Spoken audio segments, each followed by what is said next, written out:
आरोपी सुदर्शन घुलेचं काही दिवस भिवंडीत वास्तव्य होतं असं आता समजतंय। पुण्यातून ताब्यात घेण्याआधी सुदर्शन घुले हा भिवंडीत होता। सुदर्शन घुले डॉक्टर वायबसेच्याही संपर्कात असल्याची माहिती आता मिळते। तर पुण्यातून ताब्यात घेण्याच्या आधी आरोपी सुदर्शन घुले हा काही दिवस भिवंडीत वास्तव्यास होता।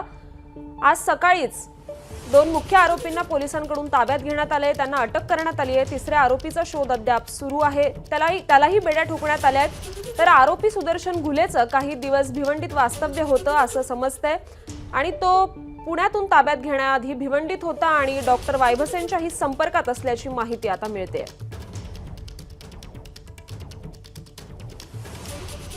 तर बीडच्या संतोष देशमुख हत्या प्रकरणासंदर्भातले काही महत्त्वाचे अपडेट्स आपल्या हाती येत आहेत, नवनवीन खुलासे होत आहेत आणि सुदर्शन घुलेचं काही दिवस भिवंडीत वास्तव्य होतं आता असं समजतंय।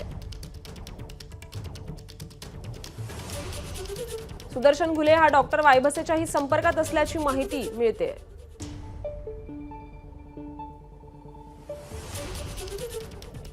या संदर्भातले अधिकचे अपडेट्स देत आहेत आपले प्रतिनिधी गोविंद शेळके।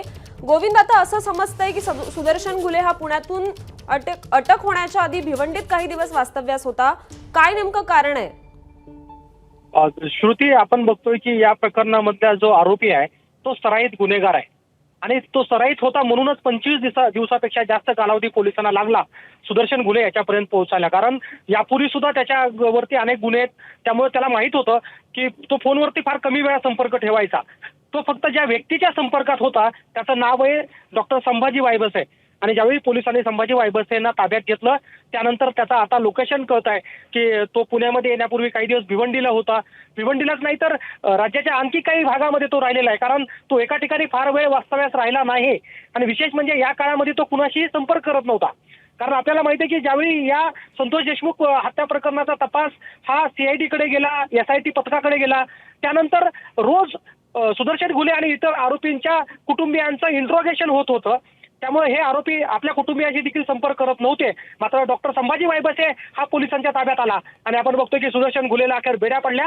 हा सुदर्शन घुले, ज्या सुदर्शन घुलेवरती संतोष देशमुख हत्या प्रकरणाचा प्रमुख आरोपी म्हणून आरोप आहे, एवढंच नाही तर यापूर्वी सुद्धा सुदर्शन घुले याच्यावरती गंभीर स्वरूपाचे गुन्हे आहेत। आता तो बीड पोलिसांच्या ताब्यात आहे आणि काही वेळात तो बीडमध्ये आणला जाणार आहे। श्रुती, नक्कीच गोविंद, अपडेट जाणून घेतच राहू। तुर्तास धन्यवाद आपण दिलेल्या या सविस्तर माहितीसाठी। ABP माझा, उघडा डोळे बघा नीट।